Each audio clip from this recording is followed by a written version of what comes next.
For most of her life, Clara Blandick was known for steadiness, a calm voice, a reliable presence, a face that conveyed reassurance without asking for attention in return. Hollywood liked her that way. Audiences trusted her instinctively. She was the woman who grounded scenes, who made chaos feel survivable. The woman, and because of that, no one ever asked H. By the time Clara Blandick became Auntie Em in The Wizard of Oz in 1939, she was already in her late 50s, an age Hollywood rarely forgave, especially in women. The role would Rebecca. The irony is that by then, weakness had been quietly accumulating foe. Blandick had entered the film industry long before sound, long before color, long before roles came with guarantees. Born in 1876, she had worked her way through vaudeville and silent film with discipline rather than spectacle. She was never promoted as a star.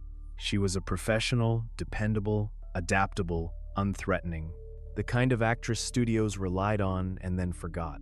In the 1,920 seconds and 1,930 seconds, Hollywood rewarded visible. Her career progressed steadily but quietly. Supporting roles, maternal figures, characters whose purpose was to stabilize the narrative around younger, more marketable faces. She worked often, but without leverage. Her name rarely appeared above the title. Contracts were short. Security was implied, never promised. When sound arrived and many careers collapsed, Blandick adapted. She always did. Studios valued that adaptability because it saved them time and money. It did not earn her loyalty. By the late 1,930 seconds, the industry had begun to calcify around images that could be sold easily. Blandick's image was clear but narrow. Once she became Auntie Em, it hardened into something almost permanent. The role followed her everywhere, not as opportunity, but as confinement. Casting directors saw the character first, the actress second. Publicly, this looked like success. She was recognizable, she was beloved. Children remembered her. Families trusted her presence. The press treated her kindly. Privately, the work thinned. Roles became fewer, then rarer. The industry that had relied on her for decades did not formally dismiss her. It simply stopped calling. Hollywood rarely announces endings. It allows them to arrive disguised as silence. This was the first erasure. Blandick's financial situation grew precarious. Supporting roles did not come with residuals or long-term security. The studios that had profited from her reliability offered no safety net. As she aged, medical expenses increased. Opportunities did not. The woman who had embodied stability on screen found her own life becoming unsteady. Hollywood had no language for this kind of decline. It preferred to imagine older actresses as content, fulfilled, grateful. Blandick did not publicly contradict that image. She maintained composure. She attended events when invited. She spoke politely about her work. She did not speak about isolation. What few noticed or chose not to notice was how abruptly her relevance had been narrowed. One role had come to define her entire public existence. Everything else she had done was treated as prelude. The complexity of her career was flattened into a single image of rural warmth and moral certainty. That image followed her into obscurity. By the early 1,940 seconds, Hollywood was changing again. War reshaped priorities. New faces emerged. Blandick, now in her 60s, occupied an uncomfortable space, too familiar to be rediscovered, too old to be reinvented, too quiet to demand attention. The system did not turn against her. It simply moved on. And in moving on, it left behind a woman whose professional identity had been reduced to a symbol she could no longer escape. Auntie Em was remembered. Clara Blandick was not. This distinction mattered more than anyone acknowledged. Because when a person is seen only as a role, their inner life becomes irrelevant. Pain does not register. Depression has no context. struggle appears implausible. The files that tracked Blandick's later years would remain thin. No scandal, no confrontation, just a gradual withdrawal from public life that appeared, on the surface, voluntary. But Hollywood had learned long before how to present disappearance as choice. Behind the kindly image was a woman aging in an industry that had no use for her beyond memory. A woman whose most famous role promised permanence while ensuring erasure. A woman praised for warmth while growing colder inside. The story of Clara Blandick does not begin with tragedy. It begins with invisibility. And like so many Hollywood tragedies, it would unfold not through sudden collapse, but through years of being quietly unseen until the silence around her became so complete that no one thought to question it. That silence would shape everything that followed. Clara Blandick had learned early that survival in Hollywood depended less on talent than on temperament. She understood her value in a system that rewarded those who caused no trouble, asked no questions, and accepted every adjustment as progress. Reliability became her currency. It paid steadily, but it never accumulated interest. Throughout the 1,920 seconds, Blandick worked continuously. She appeared in dozens of films, often uncredited, often interchangeable. Wives, mothers, aunts, neighbors, women whose presence explained stability without demanding narrative focus. These roles were essential to the machinery of storytelling, but invisible to its rewards. The studio system relied on performers like her to anchor scenes while keeping budgets low and hierarchies intact. Her contracts reflected this imbalance. Short-term agreements, modest pay, no assurances beyond the next picture. Studios praised her professionalism while reserving loyalty for younger actresses whose faces could be sold as novelty. Blandick, approaching middle age in an industry obsessed with beginnings, was treated as finished long before she stopped working. When sound arrived at the end of the decade, it threatened to erase many careers overnight. Blandick adapted without complaint. Her voice was clear, her diction precise. She transitioned smoothly. Another point in her favor. Hollywood took note and took advantage. Adaptability was rewarded with more work, not better terms. This was the unspoken rule. Those who endured would be used longer, not protected better. By the early 1,930 seconds, Blandick's image had settled into a narrow channel.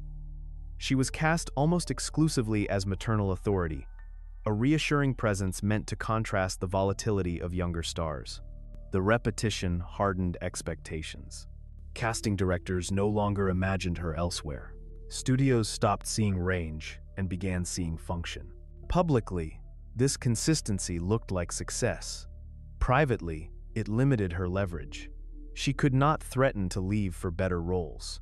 She could not renegotiate meaningfully. The industry assumed she would always be available, always grateful, always replaceable. Blandick rarely challenged this assumption. Years of professional discipline had taught her that resistance carried consequences. She watched colleagues labeled difficult for asking less than she endured. She chose survival over confrontation, unaware that survival in Hollywood often came at the cost of being seen. The Great Depression deepened these dynamics. Studios tightened budgets, risk tolerance shrank.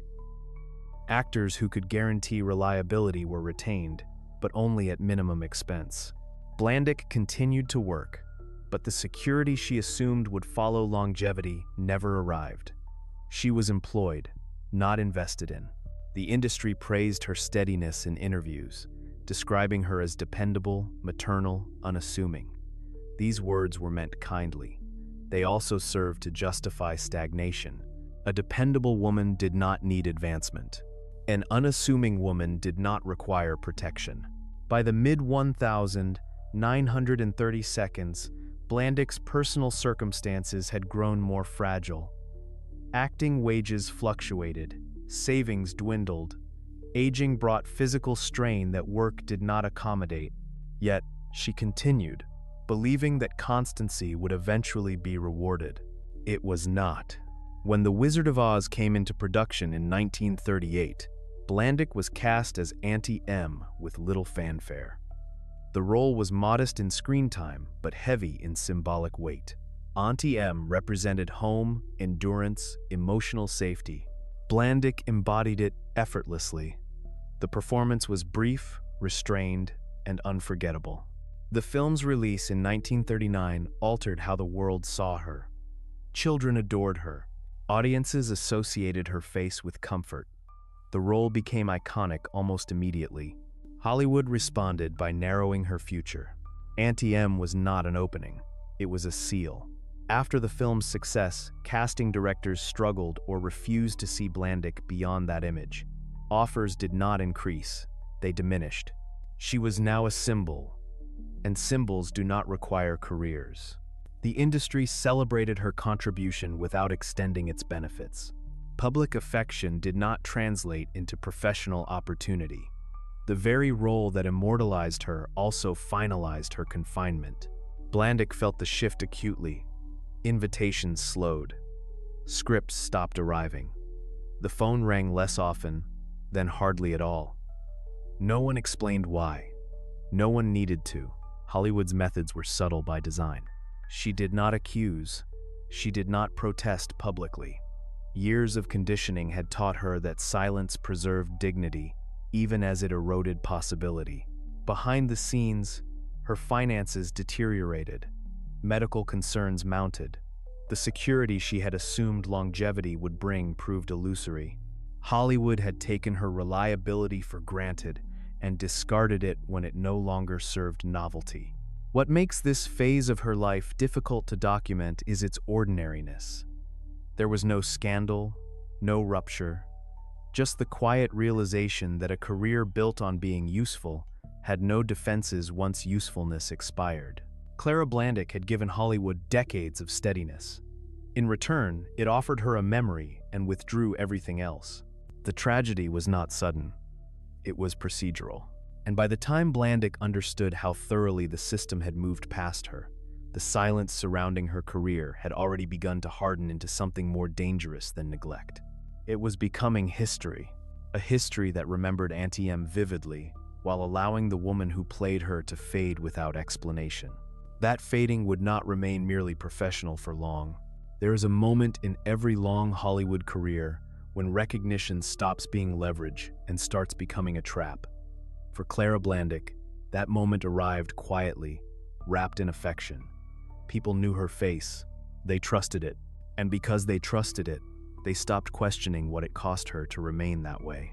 After The Wizard of Oz settled into the culture, Auntie Em became permanent, not just a role, but a reference point. Blandick's name was mentioned less often than the character she had played. In interviews, she was asked about Kansas, about Dorothy, about comfort and home. She answered graciously. She always did. What she was not asked about was her future.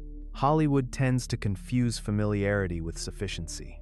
If audiences already know who you are, the industry assumes there is nothing more to explore.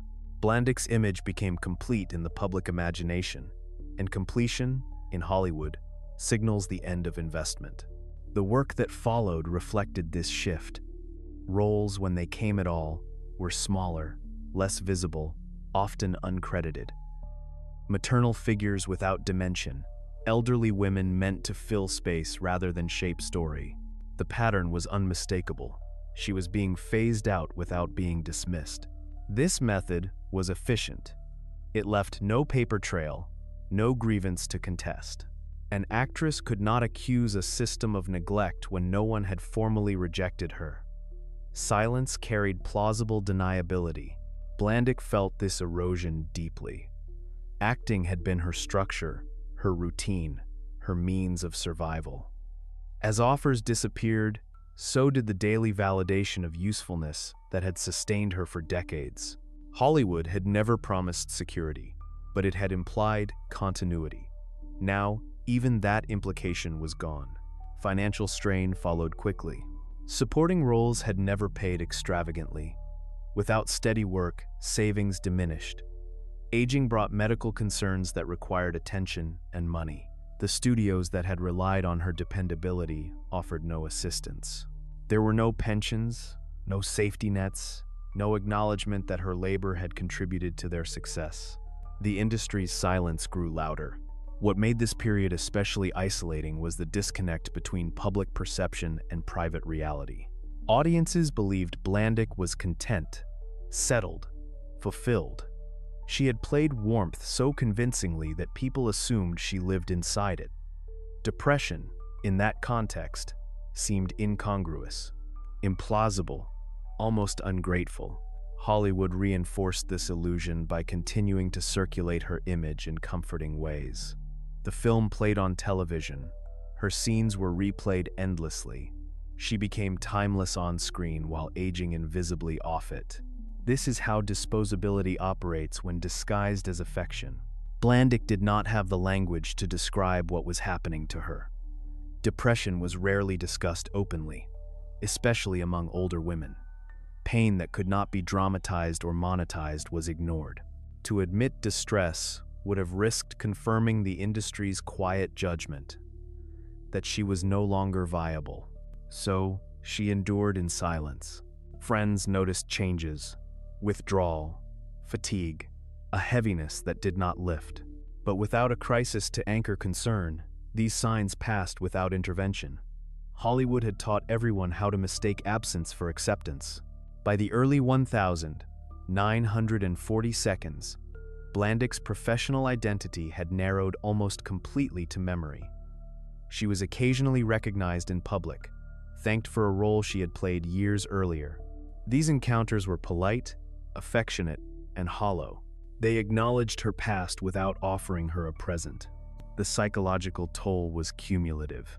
To be remembered only for who you once were is to be denied the possibility of becoming anything else. Blandick's life contracted around this denial. Work had been her anchor. Without it, days stretched, without structure, purpose, or affirmation. Hollywood did not notice this contraction, or rather, it did not respond to it. The industry had always assumed that women like Blandick would manage their own decline with grace, that they would step aside quietly, satisfied with legacy. What it did not consider was how much that expectation depended on erasing the human cost. Blandick had never sought attention. She had built her career on cooperation, not confrontation. That same temperament now worked against her. There was no public fight, no dramatic exit to prompt re-evaluation. Only a woman growing older in a system that had already moved on. Disposability, when cloaked in affection, is particularly cruel. It tells the person being discarded that nothing is wrong, that the absence of opportunity is natural, that pain is personal, not structural. Blandick absorbed this message slowly, painfully. She did not blame Hollywood outright. Years of conditioning had taught her that blame was unprofessional. Instead, she turned inward. She questioned her worth, her relevance, her right to feel aggrieved at all. This inward turn marked a dangerous shift. What had begun as professional marginalization was becoming emotional isolation. The files of her life, contracts, credits, photographs, recorded success and stability. They did not record despair. They did not capture the erosion of self that occurs when usefulness expires without acknowledgement. Hollywood would later remember Clara Blandick as a symbol of comfort. What it failed to see was how easily comfort can become a cover for abandonment, and how quickly familiarity, once it stops generating profit, is reclassified not as value, but as something expendable, expected to fade quietly without leaving questions behind. That quiet fading was no longer confined to her career. It was beginning to shape the rest of her life. Silence arrived in Clara Blandick's life without ceremony. There was no final role, no farewell interview, no moment that marked the end of her usefulness. The applause faded first, then the invitations, then the calls. What remained was time long, unstructured, and heavy with the absence of expectation. Hollywood had always trained her to measure her days by work, call times, rehearsals, scripts. Even uncertainty had a rhythm when it was attached to employment. When that rhythm disappeared, The days stretched in unfamiliar ways. Morning no longer carried urgency. Evening no longer offered closure. Without realizing it, Blandick had lost the scaffolding that had held her together for decades. The industry framed this transition as natural. She had reached an age, they implied, when stepping back was appropriate, graceful, dignified. The problem was that no one had asked her if she was ready to step back, or whether stepping back was even possible for someone who had never built a life outside of work. Behind the image of contentment was a woman confronting financial anxiety with no institutional support. Supporting roles had never paid extravagantly. There were no residuals to rely on, no pension plans waiting quietly in the background. Medical costs increased as income vanished. The math was unforgiving, and it was hers alone to solve. Hollywood did not check in. It did not follow up. Its relationship with her had always been transactional, even when it pretended to be familial. Once the transaction ended, so did the attention. Blandick's isolation deepened gradually. Friends from the industry were scattered, absorbed into their own struggles. Social circles thinned as work no longer provided common ground. She remained polite, composed, careful not to burden others with what could not be easily explained. Depression does not always announce itself dramatically. Often, it arrives as erosion. Energy recedes, interests dull, the future shrinks. For Blandick, this erosion was compounded by invisibility. Her pain did not fit the story people told about her. She had been Auntie Em. She was supposed to be steady, nurturing, emotionally intact. That expectation became a prison. Hollywood's mythology had no room for maternal figures who suffered. Mothers existed to stabilize others, not to require care themselves. When Blandick withdrew, it was interpreted as privacy, not distress. When she disappeared from view, it was assumed she had chosen rest. The truth was more complicated. Her sense of identity had been bound tightly to usefulness. Acting was not just a profession, it was proof of relevance. Without it, she struggled to locate herself in a world that no longer reflected her back. The industry had trained her to equate worth with participation, then quietly removed the means of participating. This kind of loss rarely registers as tragedy. There are no headlines for it, no collective mourning.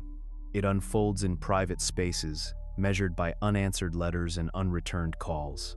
Blandick's later years were marked by increasing withdrawal. She lived modestly, cautiously. There was pride in her restraint, but also fear. The future felt uncertain in ways that age alone could not explain. She was not simply growing older.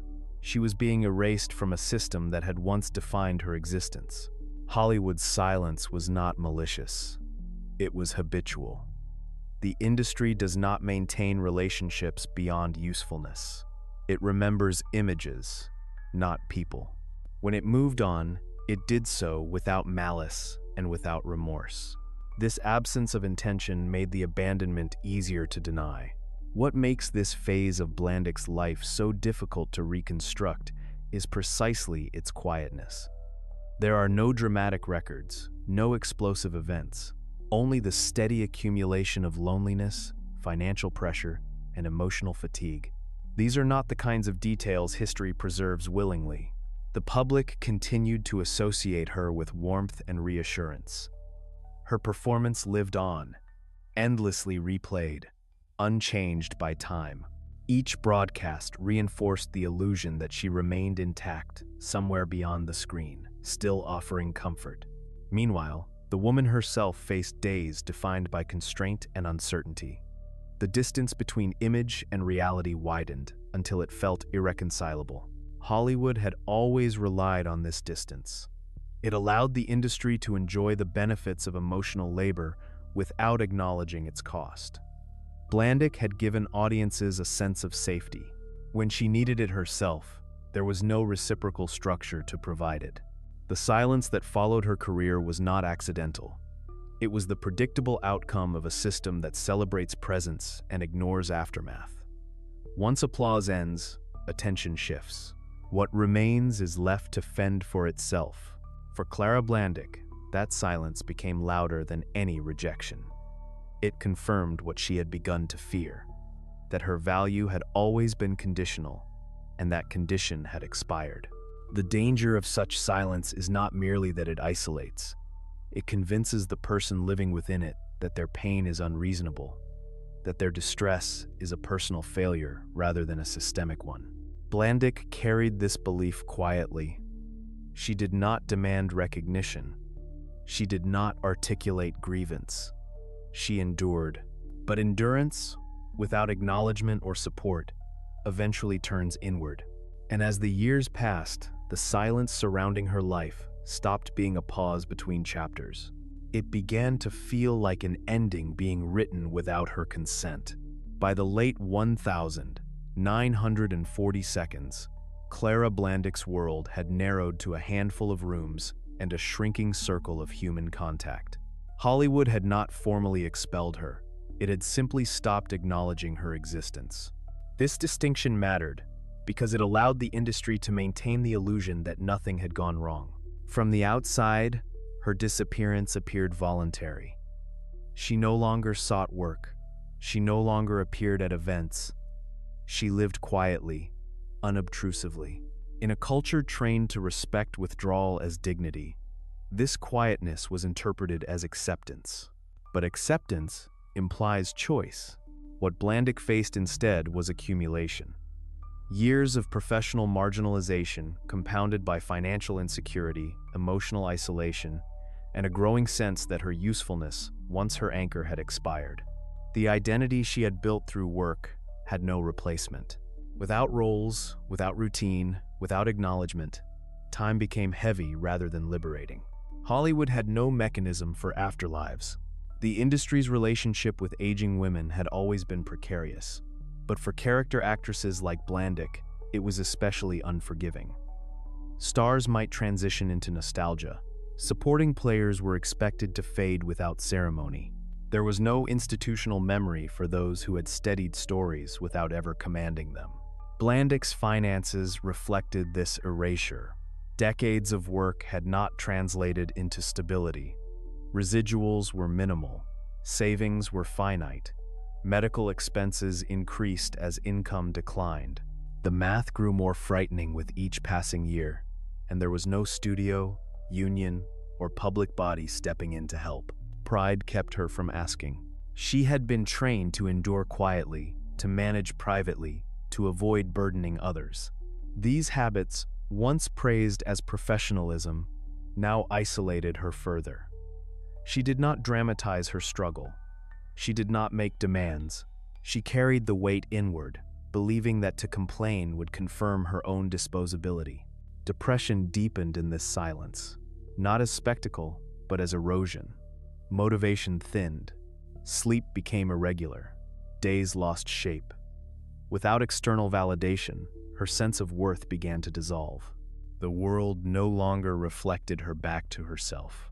The cruel irony was that her most famous role continued to circulate endlessly. Auntie Em remained alive in the cultural imagination, eternally capable, eternally nurturing. Each reappearance reinforced the contradiction between who she was remembered as and who she had become. The gap between image and experience grew unbearable. To be remembered without being seen is a particular kind of suffering. Friends and acquaintances noticed her withdrawal, but rarely interpreted it as danger. Older women disappearing from public life was normalized. Solitude was mistaken for contentment. The possibility that the kindly figure audiences adored might be struggling did not fit the narrative anyone had learned to recognize. Hollywood's silence had taught everyone how to misread the signs. As the years progressed, Blandick's circumstances became increasingly precarious. Housing grew uncertain. Health concerns multiplied. The future appeared not only lonely but unsustainable. She faced these realities with the same restraint she had brought to her work, believing that composure was a form of survival. What she lacked was support. The tragedy of her situation was not its drama, but its ordinariness. There was no scandal to prompt intervention, no public breakdown to inspire concern. Her suffering unfolded in private spaces, invisible to an industry that had already categorized her as finished. In 1950, the isolation reached a critical point. The details that survive are sparse, fragmented, and often softened in retelling. What is clear is that by then, Blandick saw no path forward that preserved dignity or autonomy. The systems that had shaped her life offered no exit that felt humane. When her death occurred, it was reported briefly and without inquiry. The tone was restrained, the language cautious. Depression was acknowledged obliquely, if at all. The focus remained on her most famous role, as if that alone could explain the ending. Hollywood mourned politely and moved on. What was missing from these accounts was context. Years of neglect, financial precarity, emotional abandonment, the cumulative toll of being useful until usefulness expired. These factors did not fit the story the industry preferred to tell about itself, so they were minimized. Blandick's death was framed as personal despair rather than systemic failure, as an individual tragedy rather than an institutional consequence.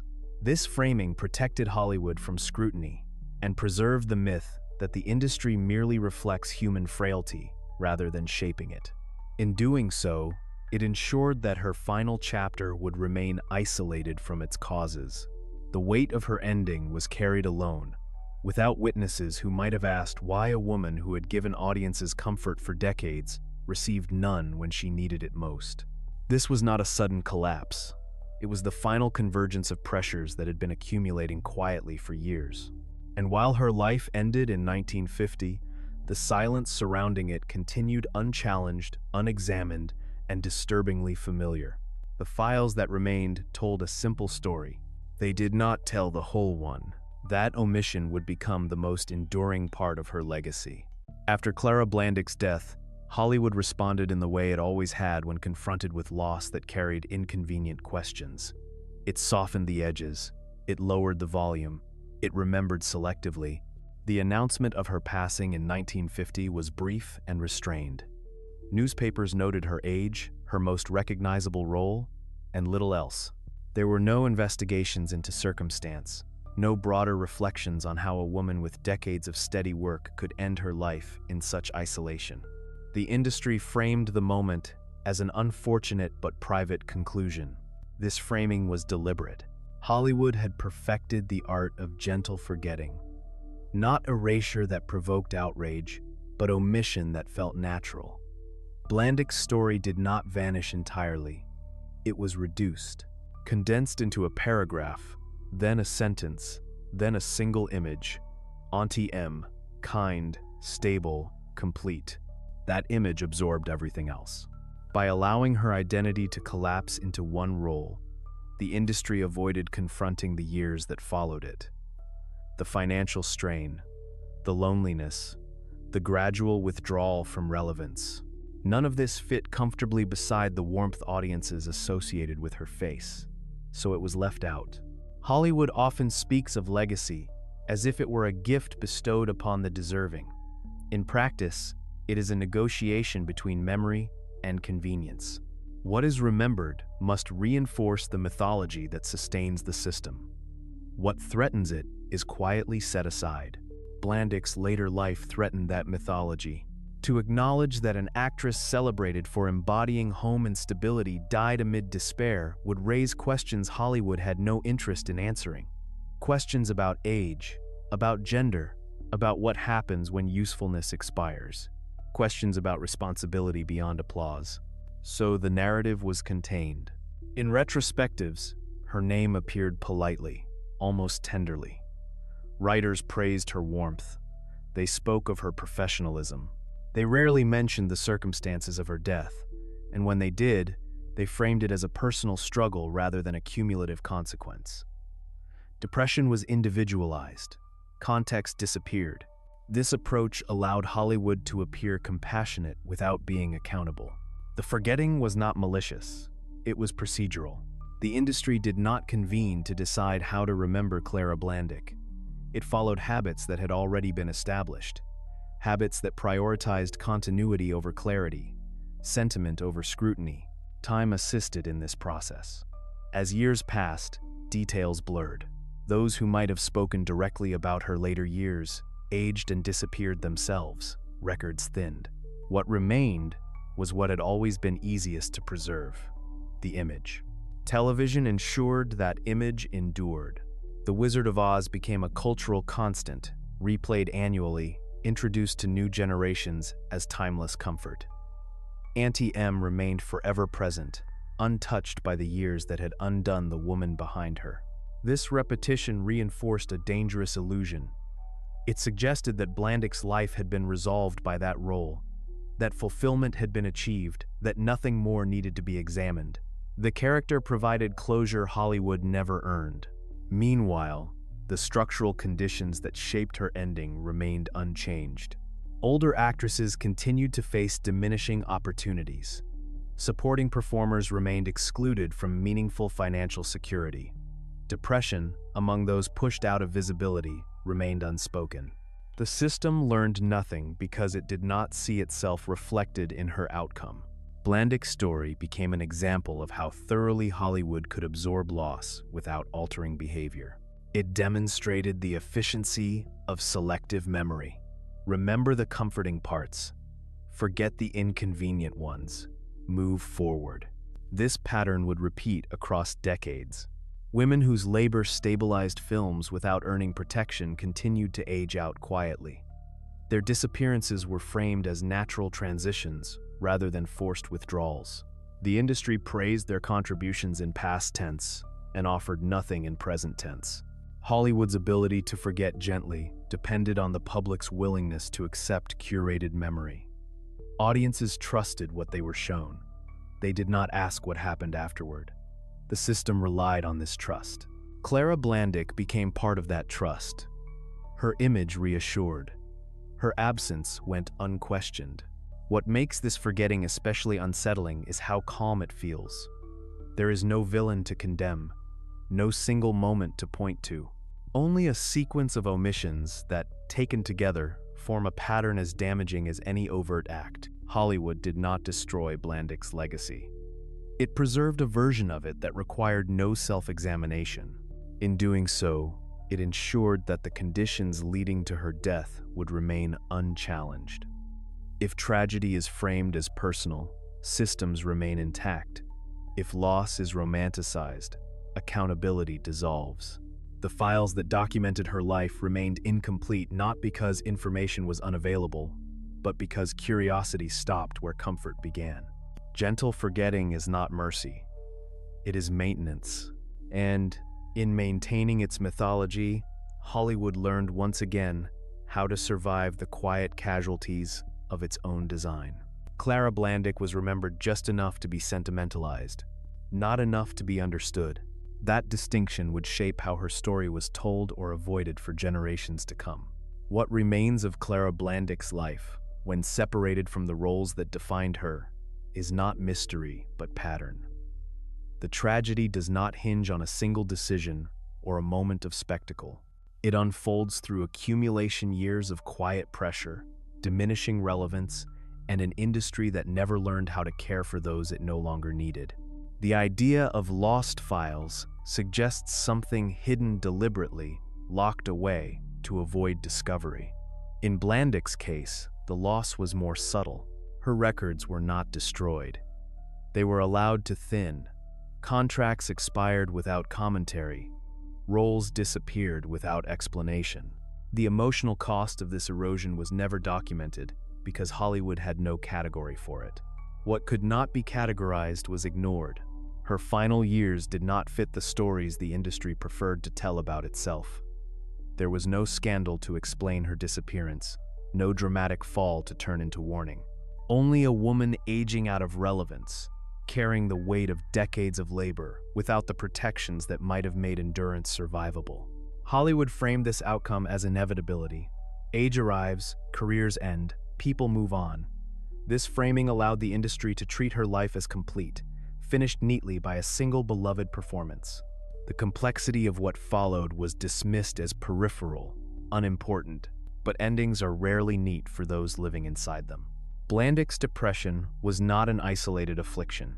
It was shaped by years of conditional worth, by a system that equated value with visibility and offered no alternative identity once visibility vanished. When work disappeared, so did affirmation. When affirmation vanished, the self followed. This dynamic was not unique to her. It was structural. Hollywood's reluctance to examine this structure is what makes her story enduring. Each time her name is invoked without context, the same omissions are repeated. Each time Auntie Em is remembered without Clara Blandick, the industry's selective memory is reinforced. The tragedy, then, is not only her death, it is how comfortably it has been absorbed. What might have changed if her story had been told differently? If her final years had been acknowledged as part of her career rather than its afterthought? If the industry had recognized that labor does not end cleanly when relevance fades? These questions were never asked at the time. They remain uncomfortable now. Hollywood depends on a mythology of resilience. Stars rise, endure, and exit gracefully. Those who do not fit this arc are reframed until they appear to. Blandick's life was adjusted to fit that expectation, even if the adjustment required erasing the most painful parts. The files of her life remain incomplete not because they are inaccessible, but because the will to complete them has been absent. Depression is inconvenient. Aging is uncomfortable. Responsibility beyond applause is expensive. So the story stops where comfort begins. Yet, the absence speaks louder than any surviving image. It reveals an industry skilled at celebrating contributions while avoiding obligations. It shows how easily empathy is extended to characters while withheld from the people who portray them. Clara Blandick spent her career embodying reassurance. She offered audiences stability, warmth, and a sense of home in moments of cinematic uncertainty. When she needed those same qualities returned, there was no system designed to provide them. This imbalance is the true subject of her story. To revisit her life honestly is not to diminish her work or tarnish its memory. It is to restore her humanity to a narrative that flattened it. To acknowledge that kindness on screen does not immunize a person against neglect off it. To recognize that professionalism, when rewarded only with silence, becomes a burden rather than a virtue. The lost files are not a conspiracy, they are a consequence. They exist wherever careers end without care, wherever usefulness is mistaken for worth, wherever silence is mistaken for peace. Blandick's life reveals how easily these misunderstandings harden into accepted history. Her story asks for something Hollywood has rarely offered willingly: reflection. Not nostalgia, not sentiment. Reflection that considers how systems shape outcomes and how easily those outcomes are reframed to protect the system itself. Clara Blandick did not disappear because she failed. She disappeared because the industry that relied on her never planned for her persistence beyond usefulness. Her final chapter was tragic not because it was dramatic, but because it was predictable. And predictability, in this case, indicts more than fate. To open the file of her life fully is to confront the quiet cost of an industry built on renewal without repair. It is to see how many others followed similar paths, their endings softened, delayed, or withheld from understanding. The woman behind Auntie Em was not a footnote to cinema history. She was evidence. Evidence that comfort can coexist with cruelty, that kindness can be consumed without being returned, that disappearance does not always announce itself with noise. Sometimes it arrives gently, wrapped in familiarity, accepted without question. The tragedy of Clara Blandick lies not only in how her life ended, but in how easily that ending was absorbed, filed away under memory, rather than examined as warning. The file was never meant to be opened, but once opened, it refuses to close quietly.